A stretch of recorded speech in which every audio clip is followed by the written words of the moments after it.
Ça a toujours été un plaisir pour moi, madame, messieurs, de vous retrouver pour les comptes de ce magazine Rendez-vous d'Histoire. C'est votre magazine qui vous parle comme ça de l'actualité.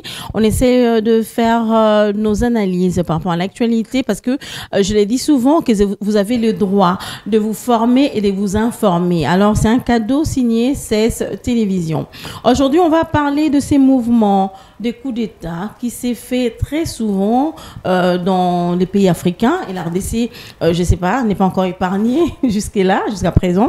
Alors, pourquoi ces coups d'État? On a parlé des coups d'État militaires qui se succèdent. Si on peut citer quelques pays, on parle déjà du Mali, on parle du Tchad, Guinée, Burkina Faso, pourquoi pas parler aussi des Gabon. Alors, aujourd'hui, sur ces plateaux, je ne suis pas seule, je suis avec un panafricaniste. C'est lui qui sait analyser, vraiment, qui est expert dans ces domaines. Il s'agit de M. Norbert Yamba. Bienvenue, papa. Merci pour l'invitation. Okay. Je pense que vous posez là une question pertinente. Oui. Il y a moyen qu'on y réfléchisse parce que d'aucuns pensent que lorsque ça ne va pas dans tel ou tel pays, il faut donc soit recourir aux élections, soit recourir à un coup d'État ou à un coup de force, etc. Donc, il va falloir que nous puissions analyser toutes ces questions pour voir quelle voie prendre pour l'Afrique et surtout les Congo. C'est important. Ok, d'emblée. Monsieur Norbert Yamba, vous êtes congolais, de père et de mère, vous êtes africain, c'est ça. Alors, pensez-vous que les pays africains vivent réellement la démocratie? Vous dites je suis africain. Congolais. Je suis congolais. Oui. Est-ce que les Africains vivent la démocratie? Oui. Quelle démocratie? La démocratie. Le pouvoir du peuple, par les peuples pour les peuples. Ah, ça c'est évident. Okay. Ça c'est évident, mais chaque peuple a son modèle de démocratie. Ok. La démocratie que nous sommes en train de vivre dans notre pays, c'est une démocratie à l'occidentale. Ok. Donc, une démocratie qui est ici du droit gréco-romain ou romano-germanique. Ok. Une démocratie importée. Et donc, nous, effectivement, nous avions eu notre démocratie. Ce qu'on appelle la démocratie juxtaposée. Cette démocratie qui permet aux uns et aux autres d'être ensemble, de construire une synergie gagnante et de donner la possibilité à l'État de pouvoir s'améliorer. S'améliorer suppose donner des réponses de qualité aux problèmes de aux populations de la République. Et ça, c'est important. Mais alors, la démocratie que nous utilisons aujourd'hui en Afrique a donné des résultats ailleurs, notamment chez l'ère généralitaire. Quand vous êtes en France, vous êtes aux États-Unis, vous êtes pratiquement dans tous les pays européens et de l'Amérique du Nord. La démocratie a donné des résultats. Une démocratie occidentale, une démocratie qui relève de leur culture, une démocratie qui relève de leur spiritualité. Mais lorsque cette démocratie est venue en Afrique, et même en Amérique latine, toute proportion réservée dans certains pays asiatiques, etc., et donc, cette démocratie n'a pas encore donné des résultats. Ok. Donc, il fallait changer on appelle ça comment, le fond de cette démocratie. Puisque c'est une démocratie qui vient de l'Occident. Donc, à vrai dire, il fallait changer le fond de cette démocratie que nous vivons actuellement en République démocratique du Congo, puisque nous sommes des Congolais. Oui, la démocratie est un système de gestion. Ok. Un système de gestion qui est basé sur des héritages traditionnels. Ok. J'allais dire sur une culture bien déterminée. Et donc, si la démocratie devient importée, c'est qu'elle véhicule la culture des autres. Ok. C'est pas original. C'est pas original. Okay. Et donc, c'est pas compatible. C'est pas adapté par rapport à nos valeurs. Par rapport à notre culture. Okay. Et donc, la démocratie que nous avons connue, certes, a donné des résultats ailleurs. Mais ici, non. Ici, non. Okay. Où se trouvent des pays africains démocratiques, mais qui, visiblement, ont amélioré les conditions de vie de la population. Nous-mêmes, nous nous appelons la République démocratique du Congo. Et il faut voir. Il n'y a pas de démocratie. Non, mais en fait, En fait, une démocratie importée qui c'est vient une de démocratie loin. importée pour laquelle je n'adhère pas. C'est une démocratie à abandonner. Okay. Il faut générer notre propre démocratie. Ok. Alors, En tant que pouvoir du peuple. Et nos ancêtres ont vécu 300 000 ans, ils avaient un système de gestion, et ce système de gestion a fait la puissance de l'Afrique. 35 siècles avant la naissance de Jésus-Christ, nous étions une puissance militaire, une puissance politique, une puissance économique. Et les Européens venaient y apprendre chez nous. Et les premiers intellectuels comme Thalès, Pythagore, etc. ont été chez nous. Platon a fait 30 ans en Égypte. Égypte, noire de charbon. Vous voyez. Et donc, nous avions une confédération de royautés. L'Afrique a connu une certaine apogée entre 12e et 15e siècle. À 1236, nous avions une constitution. Et nulle part au monde, on pouvait avoir cette constitution. C'est donc au Mali, à l'Empire du Mali. Et ça s'appelait Nkurukufuga aux chartes de Mandem. Vous voyez. Donc, toujours à cette époque-là, nous avions la meilleure université du monde. C'était quoi cette université, oui? L'université de Sankoré, Tombouctou. Là où il y a la guerre, au nord du Mali, etc. Et donc, nous étions très bien partis, mais nous avons arrêté l'élan au XVe siècle, lorsque les fils d'Abraham sont venus. Quand vous parlez des fils d'Abraham, vous faites allusion à quoi? Les fils d'Abraham, il y a d'une part Isaac et Ismaël. Ismaël s'est transformé à l'islam et Isaac, c'est le géniteur du christianisme, etc. Et donc, quand ils sont venus, ils nous ont court-circuité, ils nous ont enlevé tout ce que nous avions comme fondation, comme racines. Oui. Madame Nacha, tu sais que quelqu'un qui dort sur les lits d'autrui dort par terre. Ok, exact. C'est lui qui construit chez autrui. Bien entendu. Oui, construit mal.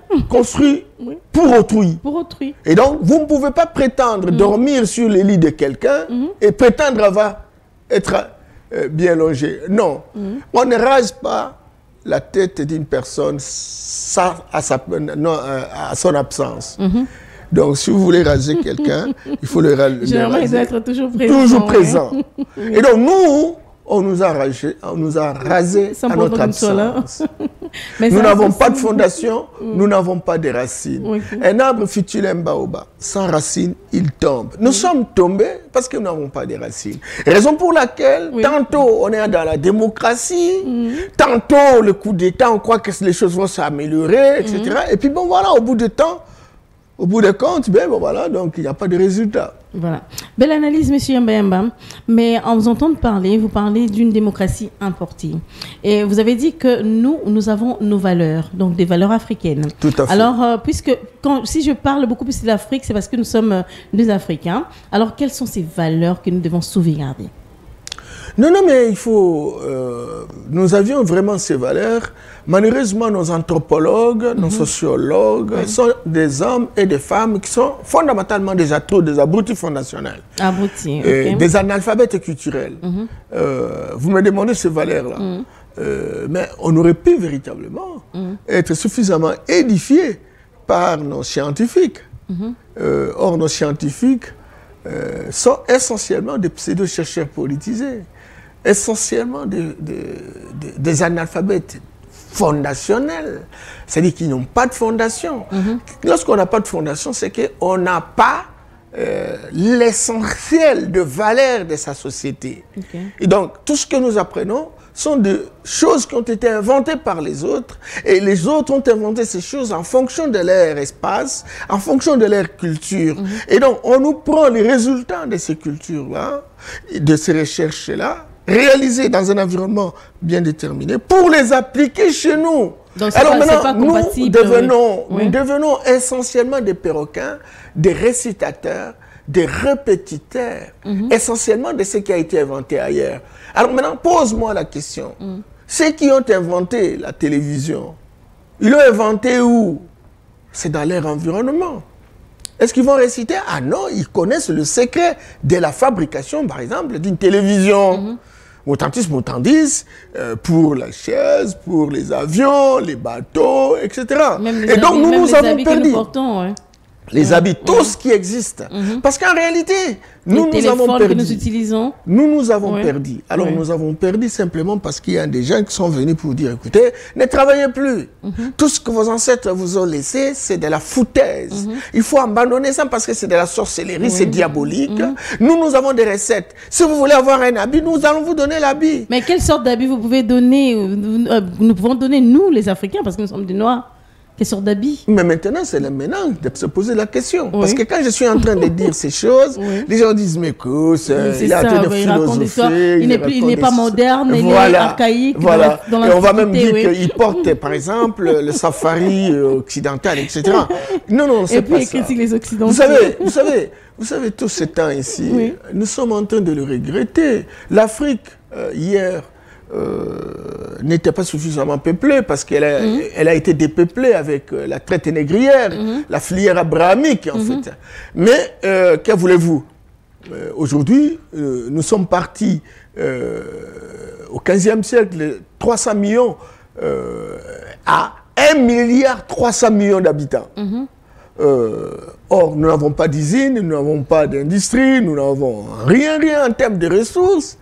Pouvez-vous, toute l'Afrique réunie, c'est 3 000 milliards. Toute l'Afrique réunie. 3 milliards, ok. 3 000 milliards de produits intérieurs bruts. Et à l'équivalence de la France, un seul pays. L'équivalence, n'est-ce pas, de l'Inde.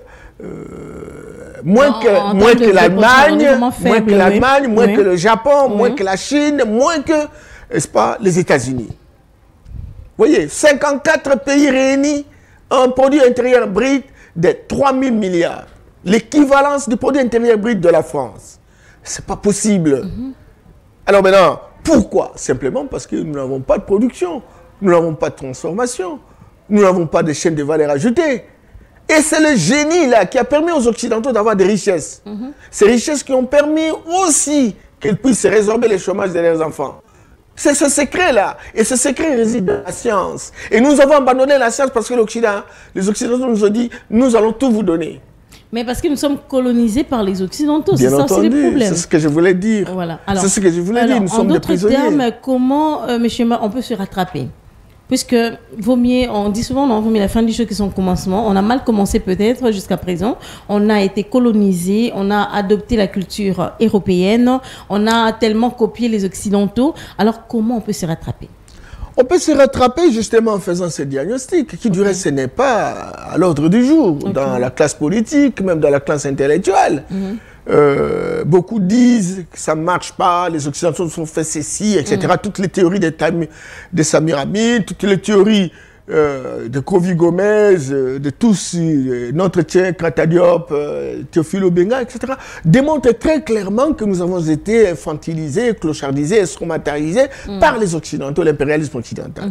Même si l'impérialisme n'a pas de couleur. Parce qu'il y a des fils congolais qui se comportent comme véritablement des impérialistes occidentaux. Cependant, les chercheurs, dis-moi, ils font quoi? Qui nous propose les recettes? Quel est notre horizon politique? Quel chercheur? Ah ben voilà, non chercheurs, les scientifiques africains. On ne propose rien. C'est ça le grand drame. Quelqu'un peut critiquer, mais il est incapable de proposer une voie de sortie. Une voie de sortie, ce n'est pas de manière générale, généraliste, etc. Écoute, il faut construire des usines. Mais écoute, arrêtez. Construire des usines, ça veut dire quoi? Vous aurez des usines où? Comment on peut arriver à avoir une usine? Mais il faut des technologies. Mais comment avoir des technologies? Il faut inventer. Il faut faire de la science, la recherche. Et c'est la recherche qui vous donne technologie. Regardez, chez nous, par exemple, à Rutshuru, on a découvert l'énobium.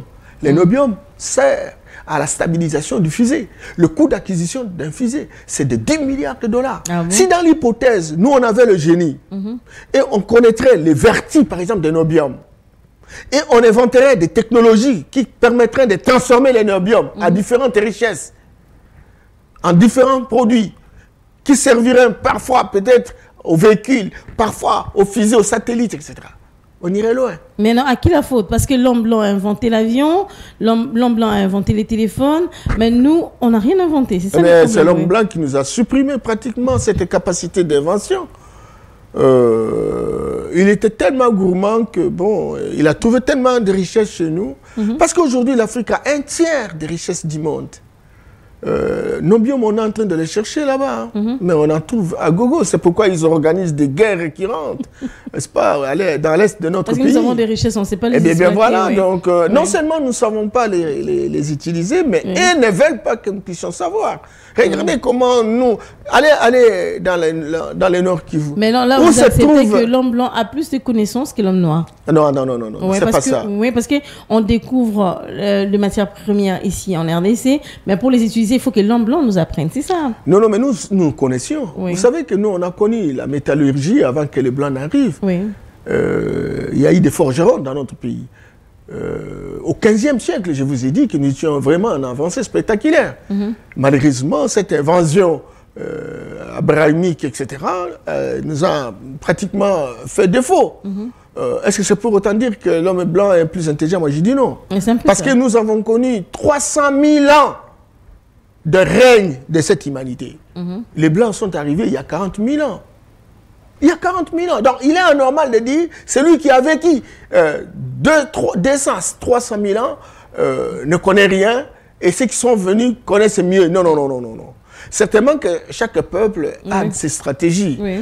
Et nous aussi, nous avons eu des problèmes sérieux au niveau de la maintenance, au niveau de la résistance, etc. Mais croyez-moi, pour que les Occidentaux, à l'époque, arrivent véritablement à nous assiéger, nous avons fait une guerre de 1000 ans. 1000 ans avant que les Assyriens, les Sumériens, les Babyloniens occupent véritablement notre espace. Okay. Il ne faut pas que je confonde les Arabes et les Européens. Les Européens sont arrivés au XVe siècle et les Arabes sont ici depuis le 7e siècle. Mais avant la naissance de Jésus, il y a eu des puissances africaines qui étaient en vogue, etc. Il y a eu des puissances chinoises qui étaient en vogue, etc. Et donc, ceux qui sont arrivés chez nous et qui ont appris des choses chez nous et qui ont vu ce que nous représentions en termes de valeurs intrinsèques, les gens comme Pythagore, les gens comme Thalès, les gens comme Hippocrate, les gens comme Platon, Hérodote, etc. Ils sont rentrés, ils leur ont tenu informés. C'est comme ça qu'ils se sont organisés, justement, pour que nous puissions devenir comme des enfants. À quoi sert aujourd'hui beaucoup d'églises aujourd'hui? Beaucoup d'églises. Et puis, trop de pasteurs, trop de diacres, trop de prêtres. Eh bien, Dieu donne ceux qui ne croient pas à lui l'intelligence pour fabriquer. Et vous qui croyez en Dieu, vous ne pouvez pas fabriquer. Et regardez, ils utilisent des télévisions. 80% de nos télévisions sont des télévisions chrétiennes, non? Alors, vous dites, bon, vous êtes en connexion avec Dieu. Donc, Dieu ne vous dit que quand les gens vont voyager, les gens vont mettre au monde, les gens vont se marier, mais Dieu ne vous dit pas, vous avez les nobiums en Rutshuru, qu'est-ce qu'on peut faire avec ces nobiums? Mais sinon, il faut qu'il y ait des révélations pour inventer. Mais écoutez... il faut mettre seulement l'intelligence en place. Mais oui, tout à fait. Prenons l'exemple, monsieur Norbert Mbamba. Si on n'arrive pas à inventer un avion, bien un téléphone, mais pourquoi pas utiliser nos ressources naturelles? Donc, comme nos plantes. Aujourd'hui, il y a la couverture santé universelle.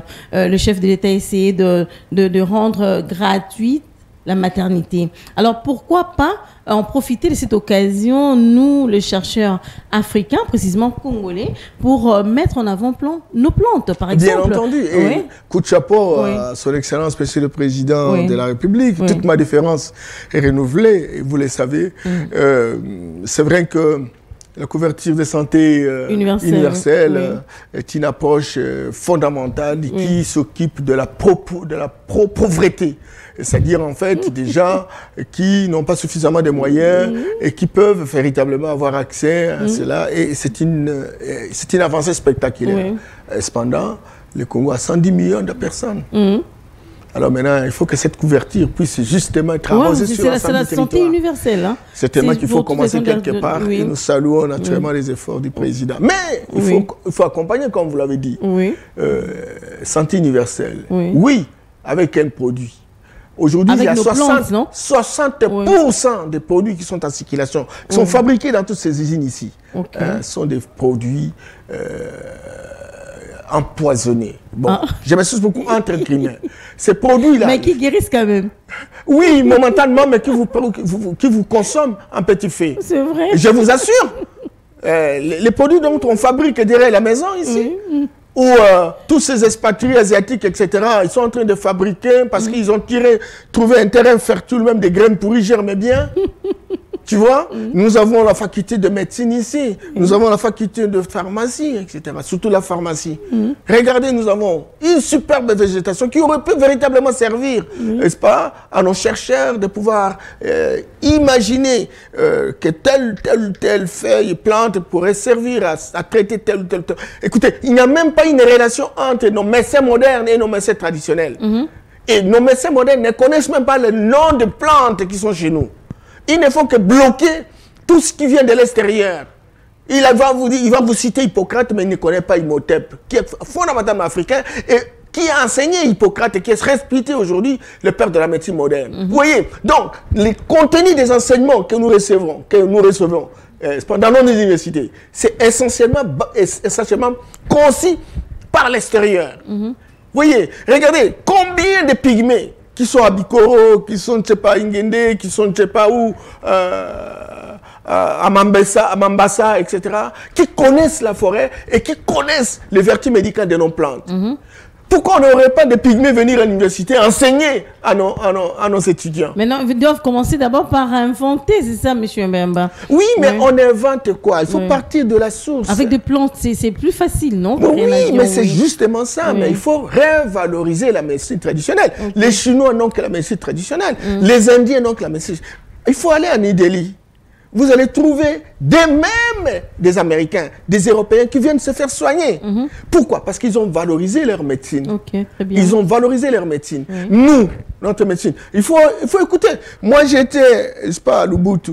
J'ai trouvé un guérisseur traditionnel en train de faire des interventions chirurgicales, des opérations. 300 personnes, 200 personnes chaque jour.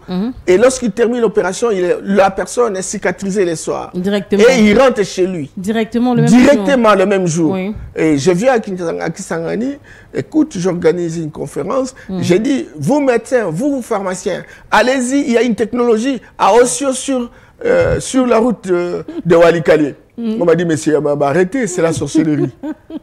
Et comment pouvez-vous imaginer? Mais en fait, c'est aussi, on dit comment, c'est aussi la façon de présenter ces choses. Bien entendu. C'est ça le problème. La façon de présenter. L'emballage, comment vous présentez les histoires. Là, mais ça vient. Mais il faut que les scientifiques, il faut que les scientifiques s'approprient de ça pour scientifiser, c'est-à-dire rendre plus rationnel, plus systématique. Et il faut que les scientifiques modernisent ça. Il faut que les scientifiques théorisent ça. Quand on modernise, ce n'est plus vraiment naturel. Non, la modernisation. Les médicaments que nous prenons, c'est un médicament qui est lié, pas, à leur environnement, à leur végétation, etc.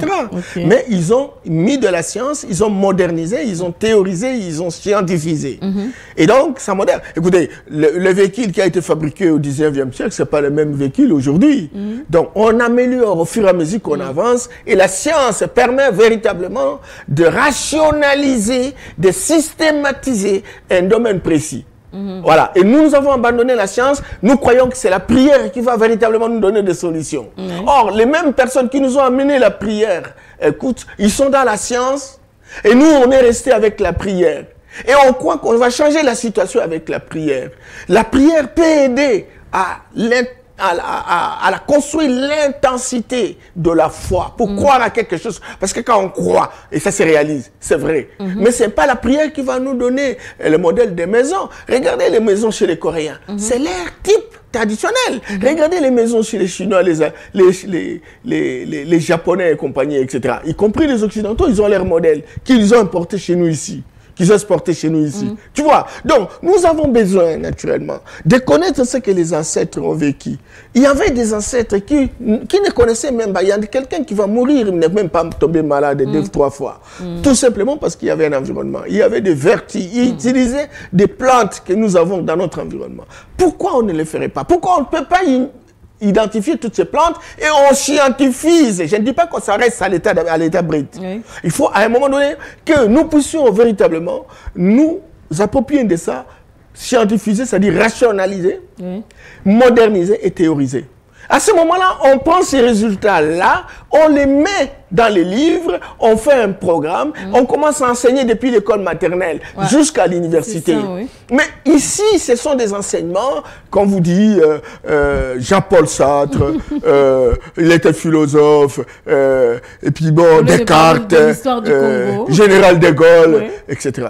Et donc, tous ces secrets-là ne sont pas connus. Non, en vous entendant parler, il faut changer même le système éducatif de la RDC. Mais nous avons été colonisés par trois choses importantes. Oui. Il y a le système religieux qui est importé, fondamentalement importé parce qu'ils disent qu'il s'est révélé. Oui. C'est comme s'ils ont rencontré quelqu'un qui les a révélés. Oui. Deuxièmement, le système éducatif. Tout ce que nous apprenons vient de l'extérieur. C'est comme ça que vous voyez, on veut rigoler. Alors, on veut rire comme un blanc. Même par français en langue nationale. Oui, même. Mais nous sommes devenus francophones. C'est de l'imbécilité zéro. On a même réussi à accueillir les pays francophones en RDC. Oui, bien entendu. Oui. Excusez, ça c'est un peu politique. Mais je voudrais vous dire que moi, panafricaniste, je refuserais d'être francophone. Ah bon? Parce que, bon, francophone, ça veut dire quoi? Moi, je suis congolais, je suis africain. Alors, le français est ici chez nous par imposition. L'anglais par imposition. Le portugais, l'espagnol, etc. Certainement qu'il faut connaître parce que nous sommes dans un processus de planétarisation. On a besoin de connaître la langue. Mais dire que voilà, les pays derrière la France, les pays derrière la Turquie, même la Turquie, vous imaginez, les pays derrière la Russie. Même la Turquie. Même la Turquie. Et tous les pays africains, 54 États réunis derrière la Turquie. Oui.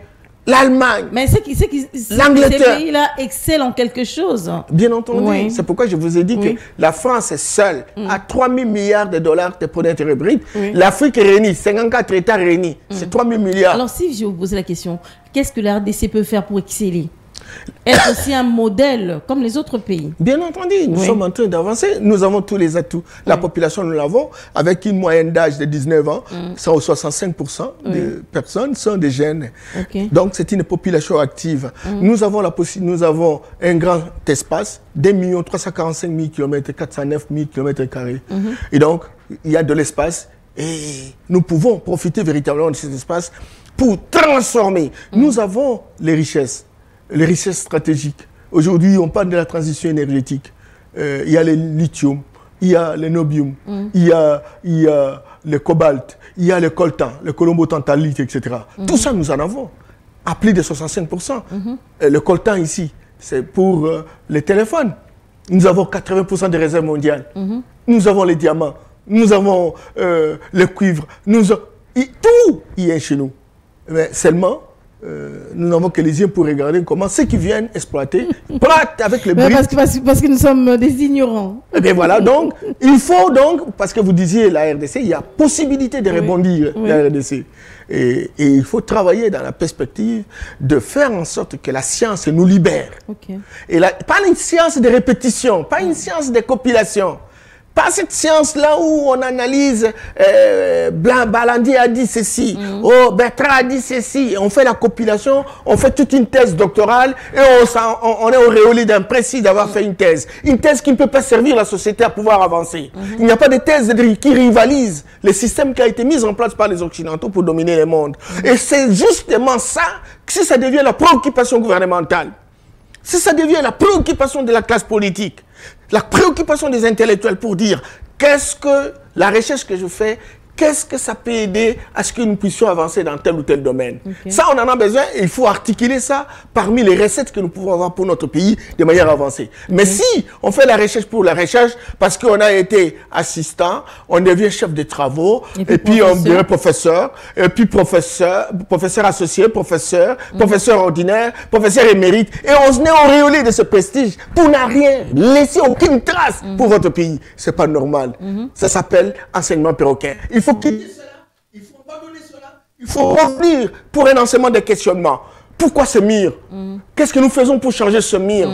Voilà. Et nos ancêtres ont utilisé autant de toitures. Ils connaissaient aller en forêt, prendre telle ou telle feuille. Ça pouvait servir de toiture, etc. Oui. Nous aussi, nous devons le savoir. Et nous pouvons fabriquer nos propres tôles.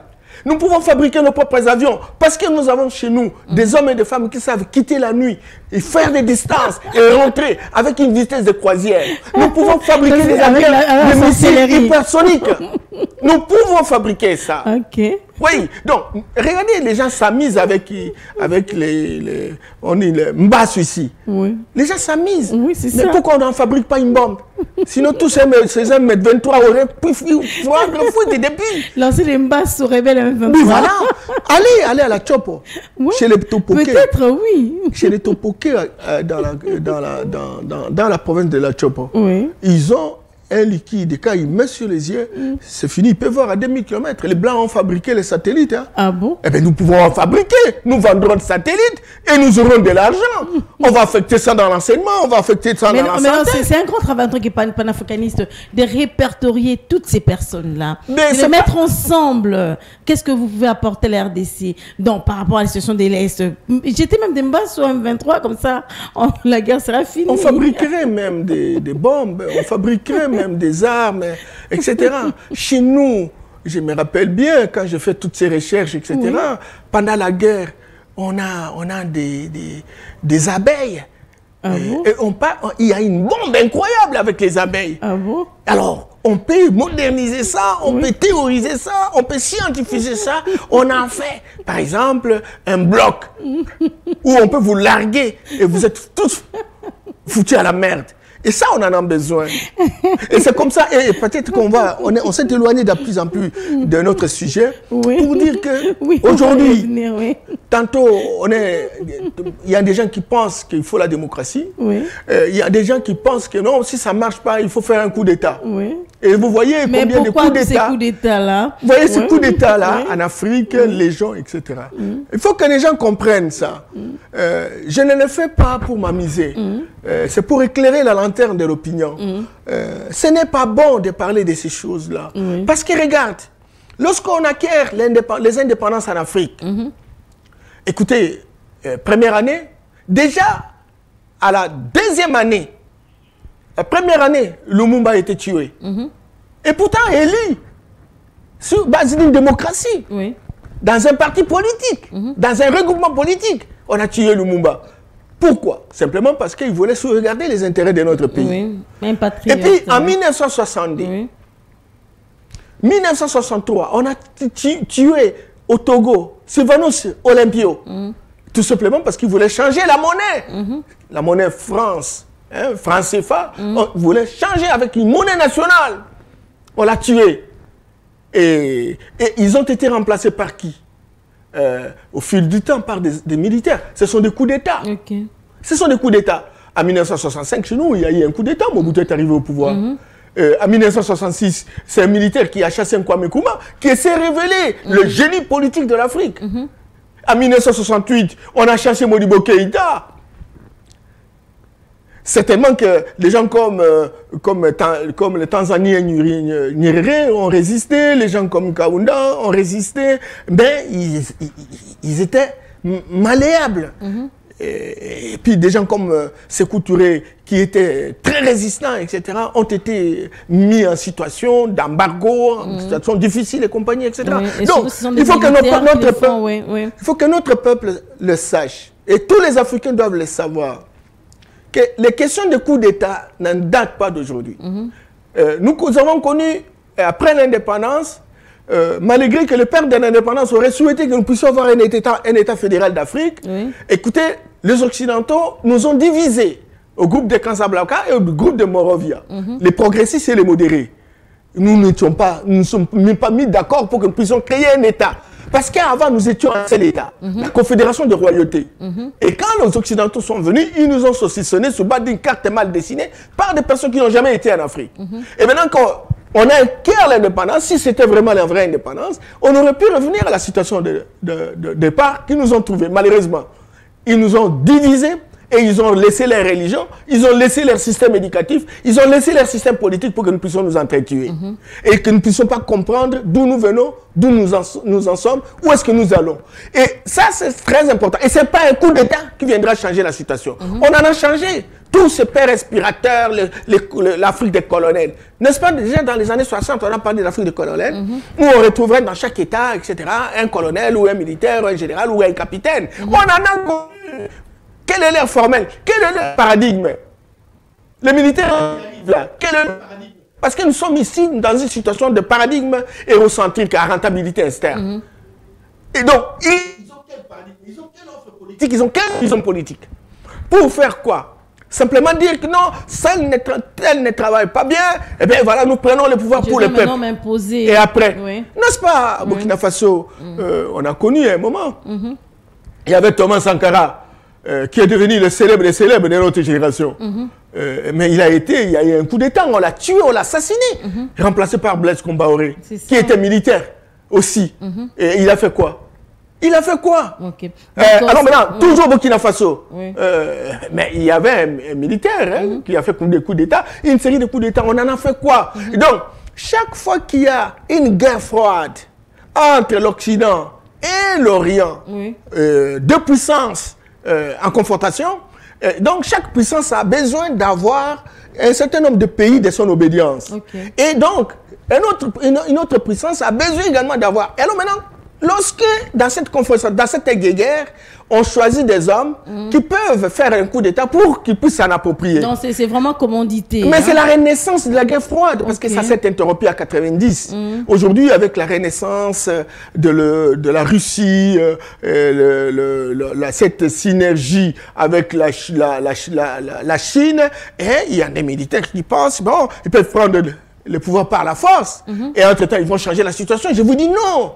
Sincèrement, je vous dis non. Les Africains se trompent d'adresse. Nous devons savoir comment nous pouvons sortir de notre situation par la réflexion, par l'analyse des différentes contradictions tout au long de notre histoire. Ce n'est pas en faisant un coup d'État. Même la démocratie elle-même, elle souffre de beaucoup de douleurs d'enfantement. Cette démocratie n'est pas la nôtre. Nous devons inventer notre propre démocratie. Et c'est un devoir que je donne, pas à nos chercheurs, à la classe politique, de rechercher quel type d'organisation politique nous pouvons avoir. Parce que cette organisation politique a été pensée par les colonisateurs, par les impérialistes, pour nous assujettir, nous infantiliser davantage. Nous devons quitter ce système politique qu'on appelle fondamentalement la démocratie pour chercher quelque chose que nous pouvons tirer des héritages traditionnels. Et sous base de cet héritage traditionnel, nous pouvons scientifiser, nous pouvons moderniser et en faire un chien de chasse qui nous permet véritablement d'avoir le gibier, et cela pourra servir pour notre pays. C'est un grand travail, monsieur. Un grand travail, mais il faut commencer. Un travail de fond. Il faut commencer quelque part. Il faut commencer quelque part. Ne prenez pas les raccourcis. L'Occident, vous voyez que la France, il y avait Première République, Deuxième République, Cinquième. Ils sont en train même de réfléchir aujourd'hui pour aller vers la Sixième République parce que leur démocratie est essoufflée, elle est dépassée, elle est démodée. Oui, donc nous devons être en mesure, nous aussi, de nous réunir pour analyser nos différentes contradictions et rechercher des voies, des alternatives qui nous permettent véritablement de déterminer notre parcours et notre leadership. Donc, ça, on en a besoin. Comme qui dirait, les coups d'État ne servent à rien. Non, ça ne sert à rien. C'est un passe-temps, c'est changer, c'est avoir accès au major. Parce qu'en réalité, vous savez, dans la démocratie en Afrique, ce n'est pas une démocratie pour aider la population à changer leur situation. Mais avoir des partis politiques et avoir droit au major. Donc, avoir droit au major. Et regardez combien de partis politiques. Ils sont plus de 900 partis politiques. Plus de 900 partis politiques. Et chaque parti politique nous approuvons la vision du chef. Mais si vous approuvez la vision du chef, le chef fera un parti politique. Adhérez ça. Alors maintenant, nous approuvons. Et le jour où on amène 2, 3, 4 députés, on dit non, donnez-nous. Vous voyez, ça c'est vraiment des amisettes. Et donc, si on n'arrive pas à changer les choses, à ce moment-là, on attendra longtemps. Alors, monsieur Mbemba, puisque on parle de ces coups d'État, dans les différents pays africains. La RDC se prépare déjà pour les élections. J'aimerais bien que vous puissiez aussi placer un mot par rapport au processus électoral. Beaucoup plus auprès de nos acteurs politiques, nos politiciens, la tolérance pendant la période électorale, surtout pendant la campagne électorale. Non, d'abord, vous connaissez ma position par rapport à la fameuse démocratie. Cette démocratie, c'est un poison. Cette démocratie ne va pas nous permettre d'en sortir. Et nos intellectuels sont restés fondamentalement aboutis parce que personne n'a réfléchi pour photographier la situation et nous proposer une alternative correspondante, etc. Et donc cette démocratie ne nous donnera pas de résultats. Imaginez-vous quand vous êtes à 2000 km, par exemple, de Kinshasa, il y en a même ceux qui ne savent pas qu'il y aura des élections maintenant, en décembre, etc. Ouais, c'est pas trop de questions. Aller dans les partis politiques et savoir combien de partis politiques ont organisé des séminaires de formation pour renforcer les capacités. Il n'y en a pas. Donc, on va faire une démocratie avec moins d'1% de la population. Voyez. Et même les moins d'1% là, je suis très volontariste, c'est pourquoi je le dis. Parce qu'en réalité, les règles du jeu ne sont pas connues et ces règles sont importées. Et ça ne coïncide pas avec notre âge culturel. Et donc, cette démocratie-là, ne va pas nous donner suffisamment de résultats. Mais parce que nous avons adhéré, nous avons une constitution, nous avons des lois de la République. Il faut respecter les cycles électoraux, bien entendu. Il faut organiser ces élections. C'est comme ça que nous y allons. Tout en sachant que nous avons un devoir fondamental de rechercher un système qui correspondrait à notre âge culturel. Ce système-là reste un défi. Mais les élections, on va y aller. Mais malheureusement, il y a des tares, il y a des choses que nous allons manifester qui visiblement ne vont pas aider à avoir une démocratie consolidée à l'occidental. Tel que quoi, manifester quoi? Non, mais écoutez, chez nous, quand on échoue, on dit on a triché. On a triché. Chez nous, quand on va aux élections, on n'a même pas votre programme, vous n'avez même pas partagé votre dépliant pour projet de société, rien. Alors, on dit non, je suis populaire. Vous êtes populaire en quoi? Par rapport aux données. Eh bien voilà, donc c'est ça. Donc on pratique la démocratie occidentale, mais on n'applique pas ce valeur que l'Occident a déterminé pour construire son mode de gestion. Et c'est ça la difficulté. Et alors maintenant, quand nous avons cette difficulté d'aller dans l'essence de l'Occident, eh bien, cherchons-nous, arrêtons-nous, revenons au point de repère. Et prenons une autre direction pour que nous puissions, nous, là, construire. Où sont nos juristes? Ils sont beaucoup, des professeurs ordinaires, des professeurs émérites, des sociologues, des anthropologues. Ils sont nombreux, les philosophes, etc. On en fait quoi? Est-ce que avoir un diplôme, c'est une valeur ajoutée? Et si c'est une valeur ajoutée, quel est le niveau de votre diplôme par rapport à la société? Est-ce qu'on a inventé, j'allais dire, on a beaucoup étudié. Mais est-ce que l'État ou les populations ne peuvent pas bénéficier de vos études? Vous jetez ça dans votre tiroir seulement pour mystifier une réflexion aussi simple, vous mystifiez simplement parce qu'on a tel ou tel diplôme. C'est pas normal. Et moi, je n'ai pas des amusements comme ça. Donc, on a besoin des hommes et des femmes qui quittent leur laboratoire, qui viennent et qui disent, voilà ce que nous proposons. À ce moment-là, comme on est dans un moment très volontariste, parce que je connais celui qui nous dirige aujourd'hui, le président Tshisekedi est capable, lorsqu'on lui prouve une théorie, et que cette théorie est d'application, il va mordre la personne. C'est comme ça que vous voyez, il y a pas mal d'agences qui sont créées. C'est pas pour rien. Ce sont des gens qui pensent que voilà, si nous faisons ceci, nous pouvons réussir. Et le président dit, ok, ça y est, allons-y. Il a beaucoup plus besoin de propositions. Allons-y, et allons-y. Mais si quelqu'un qui a proposé ne sait pas lui-même très concrètement comment on va appliquer, alors ça devient un problème. Ce n'est pas le problème du chef. Tout comme tout ce... Et regardez, comment pouvez-vous imaginer? Ça fait 63 ans que nous avons utilisé la démocratie dans notre pays. Cette démocratie ne nous permet pas de décoller. Les partis politiques viennent aggraver la situation déjà précaire. Mais il n'y a même pas un intellectuel qui se met debout, un universitaire qui nous donne un autre projet, qui nous donne une autre offre politique. Heureusement que vous êtes là. Nous sommes en train de parler. On dit non, c'est un gueulard. C'est un gueulard. Non, on vous écoute quand même. Non, les gens disent que c'est un gueulard, c'est un garçon qui se croit connaître et pourtant il ne connaît rien, etc. Malgré tout ce que nous sommes en train de dire, avec cette grande inspiration, cette intensité intelligible, eh bien, les gens vont dire, écoutez, l'homme se dit pasta, il est en train de faire une rêverie romantique à la zaïroise. Donc, sincèrement, tant qu'on n'aura pas pris conscience de ça, ça sera grave pour l'avenir de notre société. Okay. Il n'y aura pas d'avenir avec la démocratie occidentale. Il faut l'abandonner. Il faut l'abandonner. C'est pas, je vous dis que la démocratie occidentale, il faut l'abandonner. D'ailleurs, les Chinois n'ont pas utilisé la démocratie occidentale. 192 000 personnes qui dirigent les partis communistes, ce sont eux qui dirigent la République. Une empire de 1,5 milliard de personnes. Okay. Voilà. Donc, les Japonais ont leur système, les Coréens ont leur système, les Chinois ont leur système, les Russes nous devons avoir notre système. Voilà. En termes de conclusion, conclure rapidement, M. Yamba. Non. Oui. Nous avons voulu réfléchir parce que j'attends dans la cité les gens qui pensent que il nous faut la démocratie. Il y en a ceux qui disent non, il faut des coups d'État, etc. J'ai dit la démocratie, nous l'avons pratiquée. La démocratie, nous l'avons pratiquée. Ça ne nous a pas donné des solutions. Mais les coups d'État, on l'a aussi pratiqué. Ce n'est pas aujourd'hui qu'on a commencé. Écoutez, ça n'a pas donné de raison. Bien au contraire, ça nous a amené à la dictature. Mieux-vous s'adapter à la démocratie. Petit à petit, les douleurs d'enfantement devront disparaître. Peut-être qu'on pourra acquérir quelque chose qui nous permettra de revisiter nos héritages traditionnels et de construire notre mouture à la différence de ce qui existe aujourd'hui, mais sans violence.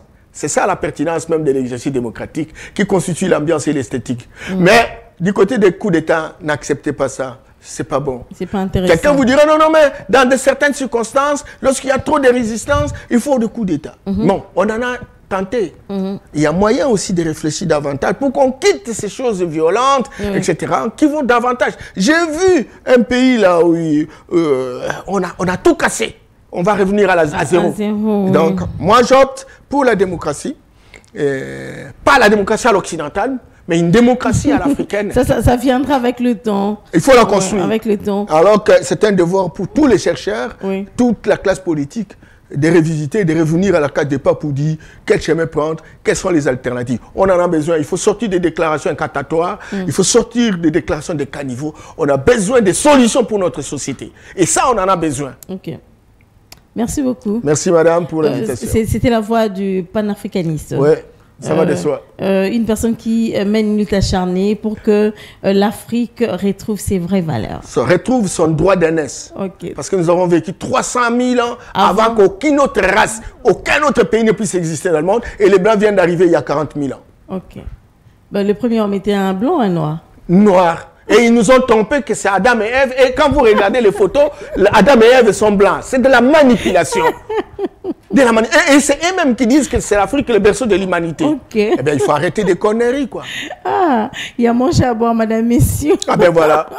Il faut des éclairages de société pour que nous puissions partager ces idées. Je ne suis pas contre. Parce que l'ignorance tue. Parce que, oui, l'ignorance. Un prêtre nous disait qu'en latin, ignoti la cupido. Celui qui ignore une chose ne peut pas la désirer. Ce que je suis en train de dire là, il y a beaucoup qui ne vont pas accepter. Ils vont rejeter ça. Mais ce n'est pas grave. Merci beaucoup. Ça va prendre le temps que ça va prendre. Yamba. Merci. Voilà, vous êtes tellement intéressant. Merci beaucoup. Merci d'avoir répondu à toutes nos questions. Merci. Je salue tout le monde. Voilà. Il ne faut pas m'en vouloir, ce sont des réflexions libres. Ça s'appelle la logomachie. Une dispute sur le monde vide d'idées. C'est la démocratie. Eh bien voilà. Démocratie juste à poser, pas à l'occidental. Avec le temps, ça va prendre du temps. Merci, M. Norbert Yamba, d'avoir répondu à toutes nos questions. Merci beaucoup, madame. C'est toujours un plaisir pour moi de vous recevoir sur ces plateaux. Merci. Madame, messieurs, je recevais pour vous M. Norbert Yamba. Il est panafricaniste. Supportez-le. Il est panafricaniste. C'est un patriote. C'est un Africain, un Congolais qui aime son pays. Il base sa lutte sur les valeurs coutumières, c'est ça? Les valeurs coutumières. Traditionnelles. Que cela puisse vraiment trouver leur place en RDC. Alors, on a essayé de réfléchir ensemble sur l'avenir des pays africains. On a pu remarquer qu'il y a tellement de coups d'État, on a cité tellement des pays, on a parlé du du Mali, on a parlé du Tchad, de Guinée, Burkina Faso. À quoi ça rime ces coups d'État? C'est important. Donc, autant mieux faire une passation pacifique du pouvoir. C'est moins violent. C'est moins violent. Et puis, ça permet à ce que le pays soit développé. Oui. Alors, petit à petit. Petit à petit. Et vos apaisements, chers. Mais le développement va arriver lorsqu'on aura trouvé notre propre voie, notre propre paradigme, notre propre modèle. Ça viendra. Chers Congolais, soyez et vos apaisements. Allons aux élections sans problème parce que les coups d'État, là, ne servent absolument à rien. Je dis merci à toi, Emmanuel Kaloubi. Merci à Déo. Déo, c'est ça. Merci, Obed. Obed, tu es là, c'est pas sacré, je ne suis pas confondue. Et merci beaucoup à Papa Philémon Nzaou. Alors, on va se retrouver prochainement pour un autre numéro. À très bientôt. Bye bye.